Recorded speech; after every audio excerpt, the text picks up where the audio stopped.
We are back. Another day. Actually, it's another night because the next card reveal trailer didn't release until this evening. So it is nighttime for us here in North America. Anyway, another set of new cards revealed from the upcoming Legends of Runeterra expansion, Empires of the Ascended, which is coming out this Wednesday, got revealed. We got another champion revealed today, but this time it's from Noxus, and it is Leblanc, which I gotta admit, I'm a little surprised. I thought we'd get Cassiopeia, because lore reasons with Sivir. I am now upset that my prediction is wrong, which is why there's no webcam in this video either. We got a total of 7 cards to talk about and see how good they might be and what decks some of them could end up in. If you've been enjoying the content so far, leave a like and subscribe to the channel. And yeah, let's jump into the reveals. So I want to know one thing from you guys before we get into LeBlanc. How many of you that are watching this video had a boss like this? The type that kind of just orders people around and she has a snotty attitude, so you can't stand her, but there's nothing you can do except quit your job, because the alternative is to get promoted and be forced to work with her because she's made it clear she's not going anywhere. You know, the kind of boss that takes credit for all the stuff you bring to the company, but you do not want to get on their bad side, or you will be even more miserable than you already are for the rest of your employment. That's what LeBlanc reminds me of. Anywho, let's talk LeBlanc. Level 1. 3 mana, 5/2, has quick attack, and in order for her to level up, she needs to see you deal 15 or more damage. At level 2, she is a 6/3 with quick attack and reads, each time I see you deal 15 damage, create a mirror image in hand.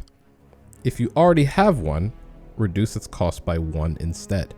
Mirror image is a 2 mana slow spell that reads, summon an exact ephemeral copy of an ally with 5 or more power. So unlike Sivir, LeBlanc needs to be in play to level up, but the trade-off is that you don't have to do nearly as much damage to flip her as you do with Sivir.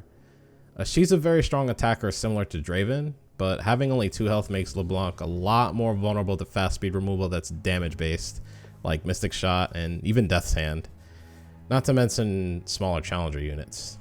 It'll be harder for her to trade down in combat just because of the quick attack, but those situations I just mentioned do make her easier to take out. You could keep her alive with buff effects, but Noxus isn't really known for buffing health. Unless you're willing to run Transfusion or Sharpen Resolve, you'll have to do it with another region. That said, if you can keep her safe, I don't think it'll take long to level her up, despite needing to play her first for that to even happen. But let's talk decks and champions. So Sivir is probably a pretty obvious pairing with LeBlanc, especially when you can consider that LeBlanc as a unit you can play fairly early and try to get Reputation activated as fast as possible. Unfortunately, it seems like any other pairing I could personally think of is a bit of a stretch for LeBlanc. Hecarim would be more of a stretch to make work than pairing him with Sivir, despite mirror image. And there aren't that many other champions with 5 power that would work with LeBlanc and the kind of card package that she brought with her. Demacia and Freljord might be okay, but just like Hecarim, I'm less confident pairing them with LeBlanc than Sivir. The only other thing I could maybe see is pairing LeBlanc with Piltover and Zaun, since they have a lot of damage-based spells. Maybe Vi would be decent with her, but after seeing that crazy Vi deck with Riven in the American seasonal tournament this past weekend, I don't even know if LeBlanc is worth it in that kind of deck. Next, let's talk about Sigil of Malice. This is a 4 mana fast spell that reads, Reputation, I cost 1, deal 2 to anything. In the case of LeBlanc's champion spell, you create a LeBlanc in your deck. Kind of meh, just because Reputation is slow to get going. This is overcosted in the early game, since 2 damage on a spell is typically worth half the cost of this before preparation, and 2 damage is too low impact after Reputation is activated in the later part of the game.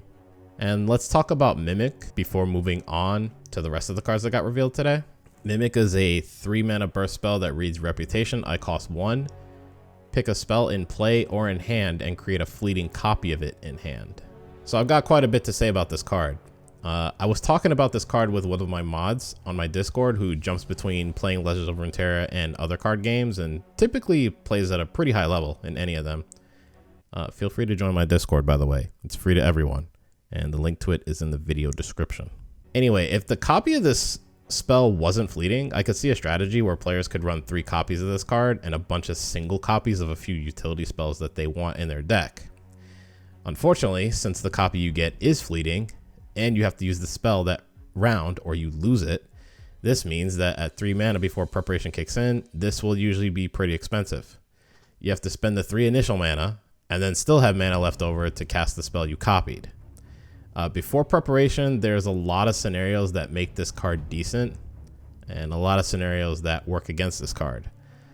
For example, if you hit your own spell while it's still in hand, then you're giving your opponent free information by letting them know that spell is in your hand, and you likely don't have the mana to cast it twice, since you're obviously going to use the fleeting copy first. So that works against this card. However, there are situations where you could copy an opponent's key spell that's cheap early on, like a single combat, and then use your fleeting single combat to take out the unit they're using single combat on and make their single combat fizzle. And that costs 5 mana, which isn't too bad. This gets a lot better at 1 mana when preparation is active, and it's likely late game when you have a lot more mana to work with. So my guess is that this will likely be a 1 or 2 of in some Noxus decks when warranted. Not an auto include by any means, but this card is okay. It's not terrible. And we have now switched over to the all-in-one graphic, once again put together by the amazing Kozmic, who has been putting these all-in-one graphics together for every new expansion since Rising Tides. Feel free to check out his Twitch stream in the top right-hand corner, where he does stream Legends of Runeterra.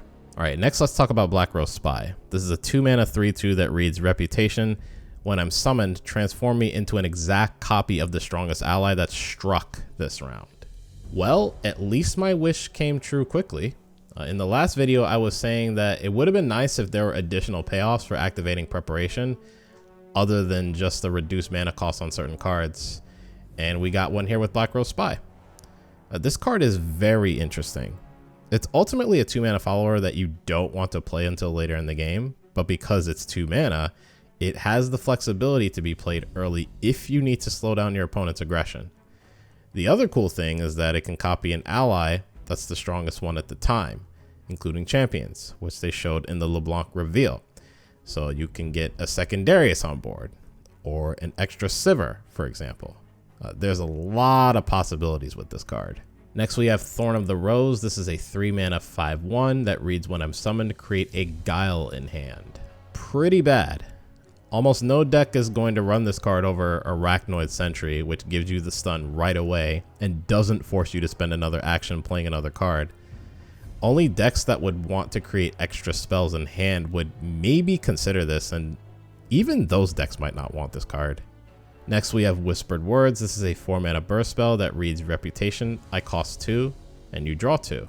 There's not much to say on this. This card is insanely good and is huge for Noxus decks that aren't looking to rush down their opponents. There aren't many control decks running Noxus, but the ones that do exist will play this. It's literally salvage, except better, in any deck that isn't running deep. And that's before preparation is active.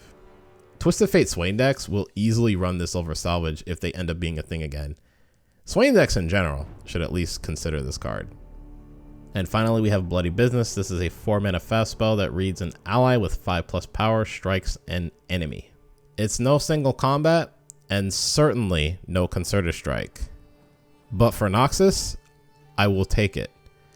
Noxus has access to strike effects, but by design, they're not going to be as good at it as Demacia, so we can't expect much whenever Noxus does get a strike spell. And for Noxus, this is one of the better strike spells. It's clear that it's meant to be played with preparation, but I think any board-centric Noxus deck running bigger mid-range units should at least consider this card, if you're in a meta where bigger units are popular. It doesn't have the requirement of being in battle like Whirling Death does, and yet still keeps your unit safe, since the enemy you're targeting doesn't strike back like in the case of single combat. And that is it for all the spoilers we got today. Hopefully you all enjoyed the video. If you did, feel free to leave a like just below the video. If you've been enjoying the content so far, consider subscribing to the channel. That is also below the video. Clicking the notification bell does guarantee that you don't miss a video from me whenever it comes out. Thanks for taking time out of your day to watch this, and I'm out. I'll see you next time.